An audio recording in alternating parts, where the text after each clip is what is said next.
बच्चों, आज मैं फिर वेलकम कर रहा हूँ आपका हमारी केमिस्ट्री की क्लास में, इनऑर्गेनिक केमिस्ट्री की क्लास में। और प्यारे बच्चों, आपको पता है कि कल मैंने आपको कॉपर की पूरी एक्सट्रैक्शन करवाई थी। कॉपर की मैंने आपको ओर्स के बारे में बताया और कॉपर को एक्सट्रैक्ट करने का प्रोसेस बताया। फिर मैंने आपको स्टेप्स बताए, एक तो कंसंट्रेशन ऑफ ओर था, रोस्टिंग था, फिर स्मेल्टिंग था, फिर बेसिमराइजेशन था और फिर था रिफाइनिंग ऑफ मेटल। और बेसिमराइजेशन भी मैंने आपको अच्छे से एक्सप्लेन कर दिया था। फिर मैंने आपको 3 तरह की आयरन के बारे में बताया था। तो वो 3 तरह की आयरन थी, cast iron, wrought iron and steel. Sorry, 2 iron और 1 स्टील, कास्ट आयरन और wrought iron and steel. Cast iron के अंदर बेटा बहुत ज़्यादा इम्प्योरिटी होती है, बहुत हार्ड और ब्रिटल होती है, जबकि जो रॉट आयरन होती है ये प्योरेस्ट फॉर्म होती है आयरन की। और फिर उसके बाद स्टील के बारे में मैंने बताया था, उसकी इम्प्योरिटी का जो लेवल है वो दोनों के बीच में आता है। ठीक है, फिर आज हमारा क्वेश्चन है कि कास्ट आयरन पिग आयरन से कैसे डिफर करती है। अभी हम ऊपर कर ही आए हैं, और एक्चुअल में याद रखना बेटा, कास्ट आयरन को पिग आयरन भी बोलते हैं। पर क्या इन दोनों में भी डिफरेंस है? तो सुनिए कि पिग आयरन जो हमें मिलती है वो ब्लास्ट फर्नेस में मिलती है, और इसमें 4% कार्बन होती है, और इसमें इम्प्योरिटी कम अमाउंट में होती है। जबकि जो कास्ट आयरन होती है ये हमें पिग आयरन को मेल्ट करने से मिलती है, और इसमें कोक भी यूज़ करते हैं एयर ब्लास्ट में। और पिग आयरन में आप कह सकते हो कि इम्प्योरिटी का अमाउंट थोड़ा ज़्यादा बढ़ जाता है। तो कास्ट आयरन आयरन की वो वाली फॉर्म है जिसके अंदर सबसे ज़्यादा इम्प्योरिटी प्रेजेंट होती है, और कास्ट आयरन से ज़्यादा इम्प्योरिटी मिलेगी आपको पिग आयरन में। नेक्स्ट क्वेश्चन हमारे पास है, ब्रीफली डिस्कस करना है आपको, कुछ ब्लास्ट फर्नेस के बीच में कुछ इंपॉर्टेंट रिएक्शंस हो रहे हैं।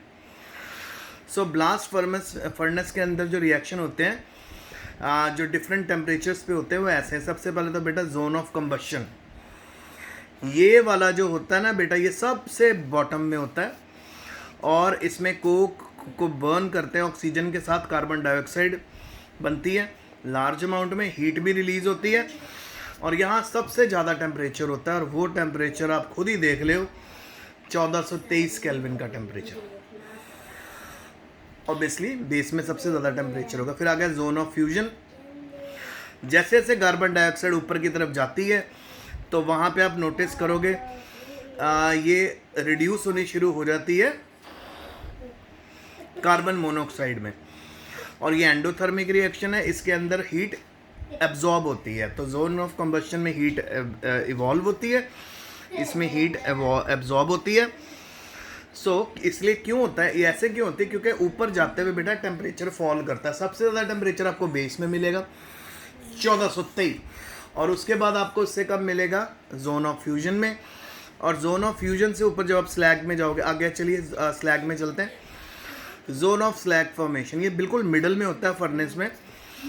यहाँ पे टेम्परेचर 1123 केल्विन का होता है। इस समय जो लाइमस्टोन होता है वो डिकम्पोज हो जाता है लाइम और कार्बन मोनोऑक्साइड में। और बेटा लाइम जो बनता है इसको फ्लक्स भी बोलते हैं, ये सिलिकॉन डाइऑक्साइड से रिएक्ट करके मोल्टन स्कम बनाता है जिसको स्लैग बोलते हैं, स्लैग बाहर आ जाती है।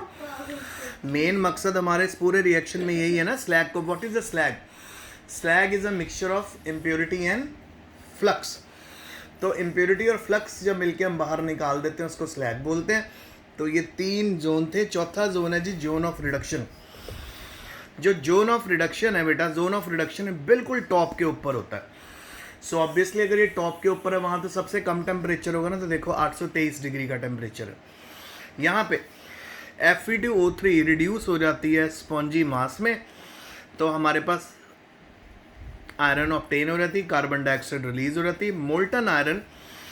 और जो स्लैग होता है वो बॉटम में कलेक्ट हो जाता है, स्लैग हो जाता है, सबसे इम्प्योर बनता है इसमें।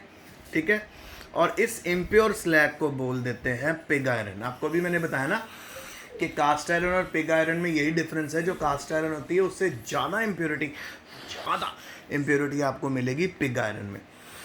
तो पूरा सेटअप समझ आ गया? एक बार फिर दिखा दूँ। सबसे पहले जोन ऑफ कंबस्शन यानी सबसे नीचे वाला, भट्टी का सबसे नीचे वाला एरिया जहाँ पे टेम्परेचर सबसे ज़्यादा होगा। फिर जोन ऑफ फ्यूजन जहाँ पे टेम्परेचर थोड़ा कम होगा। तो पहला वाला रीजन जोन ऑफ कंबस्शन में कार्बन और ऑक्सीजन मिलके बनाएंगे carbon dioxide. Zone of fusion में कार्बन डाइऑक्साइड कार्बन से मिलके बनाएंगे मोनोऑक्साइड। जोन ऑफ स्लैग में स्लैग बनेगा, जो कार्बन डाइऑक्साइड निकला वो रिएक्ट कर जाएगा सिलिकॉन के साथ, कैल्शियम के साथ स्लैग बना देगा। और फाइनली जोन ऑफ रिडक्शन में क्या होगा, Fe2O3 कार्बन मोनोऑक्साइड से कंबाइन करेगी तो आपको मेटल आयरन मिलेगी।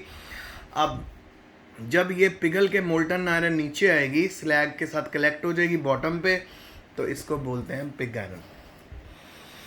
अगला क्वेश्चन है, आप कास्ट आयरन को कैसे रॉट आयरन में कन्वर्ट करोगे। तो बेटा पहली बात तो यही है कि जो रॉट आयरन होती है वो सबसे प्योर फॉर्म होती है। It is the purest form of iron, wrought iron, ठीक है।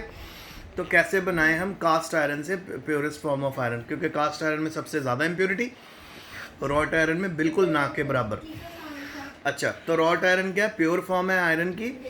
कास्ट आयरन को अगर हम हीट कर दें हेमेटाइट ओर के साथ, आयरन की ओर ही है हेमेटाइट, सो इसके अंदर जितनी इम्प्योरिटीज़ हैं वो सारी की सारी इम्प्योरिटी ऑक्सीडाइज हो जाएंगी।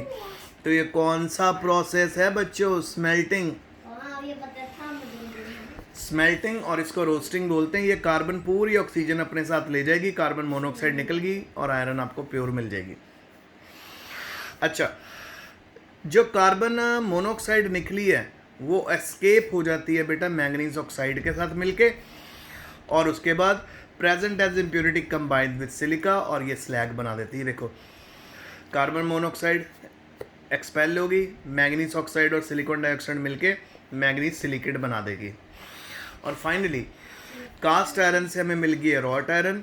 इसमें 0.2 से 5% कार्बन होता है, और इसमें ट्रेसेस ऑफ फास्फोरस और सिलिकॉन भी मिलते हैं स्लैग से। सो कास्ट आयरन से अगर आपने पिग आयरन बनाना है, सिंपल आपको हेमेटाइट ओर को कास्ट आयरन के साथ हीट करना है। बाहर जाना बाबा, मेरा ऑर्डर लेना। हीट करना है, और जब आप इसको हीट करोगे तो फिर आपको प्योरेस्ट फॉर्म ऑफ कार्बन मिलेगी, that is the wrought iron. तो क्या हम रॉट आयरन बना सकते हैं कास्ट आयरन से? बिल्कुल बना सकते हैं। कैसे बनाएंगे? हमें सिंपल कास्ट आयरन को हेमेटाइट ओर के साथ हीट करना है, और जब हम उसको हीट करेंगे तो हमें प्योर कार्बन आयरन मिल जाएगी। पर ये फुली प्योर नहीं होगी, क्योंकि बेटा फुली प्योर चीज़ों को तो इस्तेमाल किया जाता है लेबॉर्ट्रीज़ में। सो इसमें से ट्रेसेस होंगे, 5% कार्बन होगी, फास्फोरस और सिलिकॉन के ट्रेसेस भी होंगे। अगला क्वेश्चन है रिडक्शन क्या है, रिडक्शन कैसे कैरी आउट करता है कार्बन। सो रिडक्शन वो प्रोसेस होता है जिसमें हम कोई भी मेटल ऑक्साइड को मेटालिक स्टेट में ले आते हैं। यानी मेटल रिडक्शन का दूसरा नाम स्मेल्टिंग भी है, याद रखना बेटा, स्मेल्टिंग भी है। तो कोई भी आपके पास मेटल ऑक्साइड है, उसके अंदर इम्प्योरिटी है, ऑक्साइड फॉर्म में, आप उसको कार्बन से ट्रीट करो, कार्बन मोनोऑक्साइड निकल जाएगी, पीछे मेटल। देखो जी, जिंक ऑक्साइड को ट्रीट करोगे कार्बन से तो कार्बन मोनोऑक्साइड निकली, पीछे जिंक बची, मेटल मिल गई। फिर एसएन ऑक्साइड को कार्बन से ट्रीट करोगे, टिन मेटल मिल गई, फिर कार्बन मोनोऑक्साइड निकल गई। आयरन ऑक्साइड को ट्रीट करोगे कार्बन मोनोऑक्साइड से, फिर हमारी कार्बन डाइऑक्साइड निकल गई, आयरन मिल गई। तो रिडक्शन में हम कोक को यूज़ करते हैं। कोक मेटल ऑक्साइड के ऑक्सीजन को अपने साथ ले जाती है कार्बन मोनोऑक्साइड की फॉर्म में, साथ में इम्प्योरिटीज़ भी ले जाती है, पीछे प्योर मेटल बचती है। तो coke as a reducing agent सबसे चीप है और mostly easily available reducing agent है, क्योंकि बेटा पूरे हमारे वर्ल्ड में कार्बन सबसे ज़्यादा है ना, इस करके सिर्फ इस रीज़न करके कार्बन का ज़्यादा से ज़्यादा इस्तेमाल होता है, चीप एंड बेस्ट, और आपको मेटल प्योरीफाइड होके मिल जाती है। तो ये मेरा बेटा आज का लेक्चर था। आई होप आपको सारे क्वेश्चन समझ आए होंगे क्या क्या किए हैं। एक तो कास्ट आयरन को पिग आयरन से कैसे डिफ्रेंशिएट करते हैं, फिर ब्लास्ट फर्नेस में जो रिएक्शन है उनको डिस्कस किया। सबसे पहले जोन ऑफ कंबक्शन, वहाँ सबसे ज़्यादा टेम्परेचर, क्योंकि सबसे बेस पे होता है, यहाँ पे कार्बन डाइऑक्साइड बनती है। जोन ऑफ फ्यूजन में कार्बन डाइऑक्साइड से और कार्बन मिलके मोनोऑक्साइड बनाते हैं। जोन ऑफ स्लैग में स्लैग बनता है, और जोन ऑफ रिडक्शन में मेटल ऑक्साइड रिड्यूस कर दिया रहता है with the help of monoxide, that is smelting और रिडक्शन, और आपको मिल जाता है आपका आयरन मेटल। और फिर कैसे हम कास्ट आयरन को कन्वर्ट करेंगे रॉट आयरन में? सिंपल, आपने कास्ट आयरन को हीट करना है हेमेटाइट ओर के साथ, तो आपको आपकी प्योर आयरन मिल जाएगी जिसमें 0.2 से 5% कार्बन और कुछ ट्रेसेस होंगे फास्फोरस और सिलिकॉन के। फिर रिडक्शन क्या होता है? किसी भी ओर को हीट करना in the excess of oxygen, और ये वो प्रोसेस है जिसमें oxide ore is converted into metal. अच्छा, फिर उसके बाद बेटा कोक का इस्तेमाल होता है यहाँ पे ज़्यादा कार्बन का, क्योंकि कार्बन इजीली अवेलेबल है और चीपेस्ट है। तो आज यहीं तक था हमारा लेक्चर। होप आप सभी बच्चों को समझ आ गया होगा। कोई भी क्वेरी है, कल मैं मोस्ट प्रोबेबली हमारी गूगल मीट ऐप क्लास रखूँगा, so we will study. Best of luck, you can ask your query tomorrow. सभी बच्चे स्टे सेफ रहना और मुझे कभी भी कांटेक्ट कर सकते हो।